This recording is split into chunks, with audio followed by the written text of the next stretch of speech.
안녕하세요. 주경복TV의 주경복입니다. 지금 삼성이 이번에 갤럭시 S22 울트라를 출시하고부터 많은 어려움을 겪고 있습니다.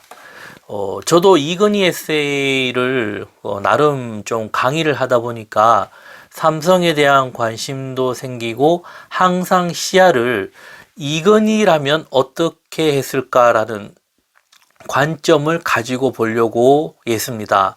저번 강의 26번째에 보면은 이건희가 삼성을 만든 원동력, 힘, 가장 중요한 부분을 이야기했습니다. 그 중요한 것이 임원진의 선택과 훈련이라는 관점을 이야기했습니다. 이러한 부분을 제가 삼성이 이슈가 되기 전에 이야기를 저번뿐 아니라 그전에도 참 많이 이야기를 했었고요. 그리고 나름 이제 삼성에 대해서도 참 우려하는 바, 지금처럼 이런 일이 생길 것을 나름 이제 예상은 했던 것입니다. 많은 이들이 삼성에 대해서 이야기를 많이 합니다. 그러나 조금 아쉬운 점이 있다면 이런 본질적인 것보다도 현재 삼성의 상황, 그리고 정보, 결과에 대해서 이야기하는 것을 많이 본다는 겁니다. 현 문제에 대해서 이제 나름 관점을 생각한다면요, 과연 이건희라면 지금의 문제를 어떻게 풀었을까? 이러한 시야가 저는 참 중요하다고 봅니다. 삼성 하면은 우리 이건희 전 회장님이 잘한 면도 아주 많아요. 하지만 부족한 면도 있습니다. 그 중에서 가장 아쉬운 것 중에 하나가 무엇일까? 저 나름의 생각은요, 결론은 세대 교체라고 생각합니다. 마지막 세대 교체가 아쉬웠다라는 겁니다. 그 아들에게 이어지지만은 좀 더 미래지향적이지 않았고 안정적으로 이런 세대 교체가 없었다는 것, 이것이 참 아쉬운 부분 중에 하나입니다. 그 아들이 절대 아버지가 될 수 없고 이건희가 될 수 없다라는 것, 우리가 기억할 필요가 있다라는 겁니다.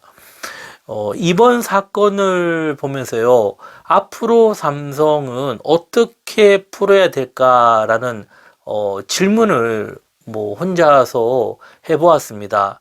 그러다가 이건희 에세이 87페이지를 보니까 짧지만 좋은 글이 있어서 제가 한번 소개해 보려고 합니다. 제가 읽어보겠습니다. 어느 기업도 모든 것을 잘 할 수는 없다. 절대 경쟁력을 갖추기는 거의 불가능하다. 경쟁사에 비해 내가 잘할 수 있는 것이 무엇인지를 찾아 상대 경쟁력, 차별화되는 힘을 키우는 것이 중요하다. 참 좋은 말입니다. 그 좋은 말 중에서요, 어느 기업도 모든 것을 잘 할 수 없다. 아주 평범한 말 그치만은 이 말 속에 굉장히 힘이 있다라는 겁니다. 명확하고 정확한 지적이라는 겁니다. 어찌 보면요, 이건희가 삼성을 만든 그 마인드라고 볼 수 있습니다. 지금 삼성이요, 이건희가 만든 기업이에요. 그리고 그 배경에는, 성공으로 갈 수 있었던 배경에는 사장진과 임원진의 역할이 아주 컸다는 겁니다. 이렇게 성공의 길로 쭉 가다 보면은 현재로 이제 이건희가 없지 않습니까? 그러면은 착각할 수 있는 부분이 있는데 그것이 무엇인가 하면 다 잘 할 수 있다라는 그 생각입니다. 하지만 이건희를 본다면 그가 성공한 다음에 어떤 태도를 보였냐면 더욱 긴장하고 성공 앞에서 샴페인을 터뜨리는 것보다 겸허해진 모습을 볼 수가 있다라는 겁니다. 그리고는 한 말이 성공하는 것보다 그 성공을 지켜나가는 것이 더욱 어렵다라는 마인드, 참 저는 좋은 마인드라고 여겨집니다. 현재 우리나라, 삼성을 보기 전에 삼성의 기업을 본다고 할 때 우리나라를 저는 볼 필요가 있다라는 겁니다.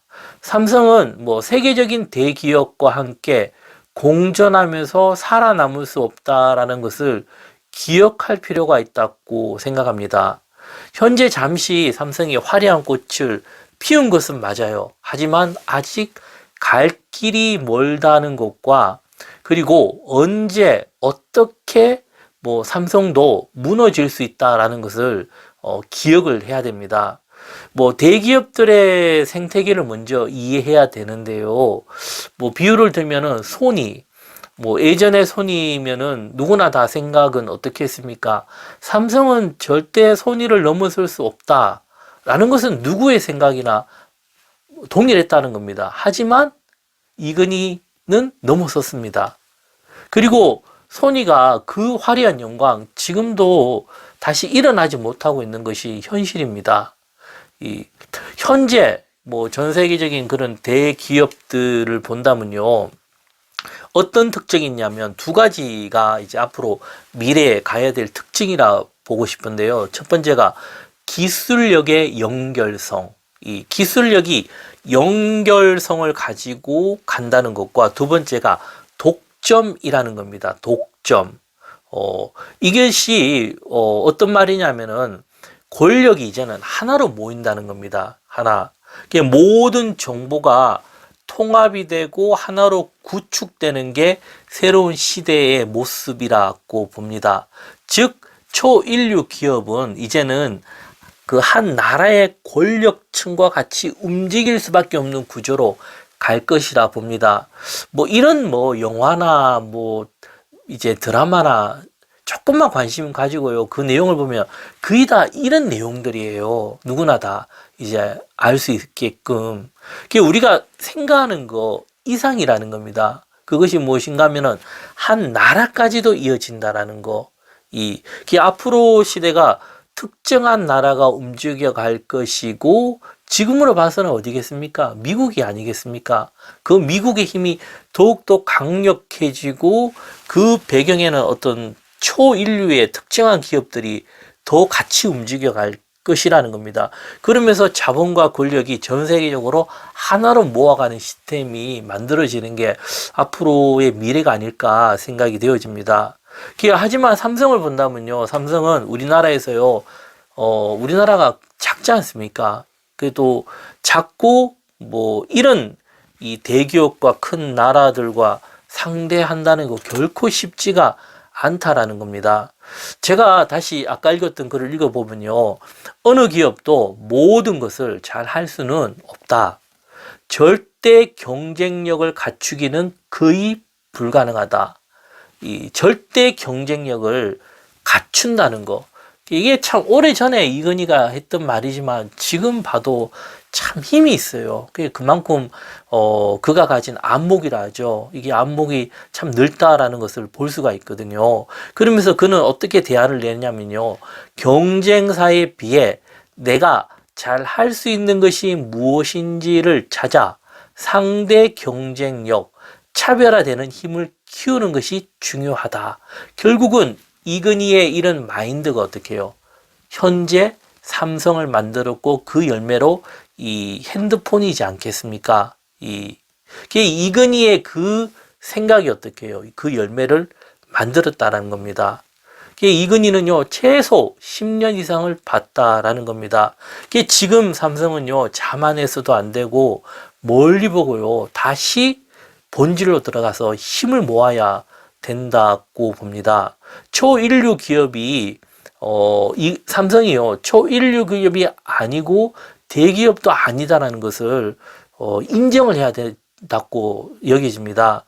이건희가 그 봤다 본 그 시야를요 다시 새로운 시대를 볼 수 있는 눈 이런 게 참 중요한 것이라 봅니다. 그 눈이 어떻게 형성되어야 되냐면 앞으로 10년 이후의 세상에서 상대 경쟁력, 차별화가 무엇인가를 생각하고 다시 찾고 그 미래를 향해 갈 때 지금의 삼성이 계속 이어지리라 여겨집니다.